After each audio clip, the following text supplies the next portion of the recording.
Master గారికి వందనాలు, ఇక్కడ ఉన్న పెద్దలందరికీ వందనాలు. ప్రార్థన చేసుకుందాం. ప్రియ పరలోక తండ్రి, నీకే వందనాలు తండ్రి. తండ్రి, చక్కటి అవకాశం ఇచ్చినందుకు నీకే వందనాలు తండ్రి. తండ్రి, కొన్ని కృతజ్ఞతలు చెప్పబోతున్నాం తండ్రి. బాగా చెప్పడం దయచేసి మనం యేసుక్రీస్తునామములో అడిగేసుకుంటున్నాం తండ్రి. ఆమేన్. బైబిల్లో చెప్పబడిన విషయములు, విశ్వాసులకు తెలియవలసిన 8 విషయములు.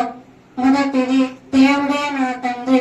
2, క్రీస్తు నా రక్షకుడు. 3, పరలోకం నా ఇల్లు. 4, లేఖనం నా దిక్సూచి.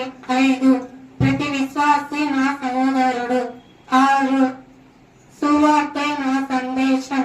7, సంఘం నా కుటుంబం. 8, దేవుని మహిమ నా లక్ష్యం. మంచి స్నేహితుని లక్షణాలు. మొదటిది, మేలు చేయును. 2, వివేకము పుట్టించును. 3, అన్ని సమయంలో తోడుండును. 4, శ్రమలలో తోడుండును. 5, ప్రాణం అర్పించుటకు వెనకడుడు. 6, ప్రార్థించువాడు. 7, సహాయము చేయును. 8, అన్ని సంగతులు పంచుకొనును. English poem. A doctor can save your life. A lawyer can defend your life. A soldier can give a peaceful life. But only God can give an everlasting life. ప్రార్థన చేసుకుందాం. ప్రియ పరలోక తండ్రి, నీకే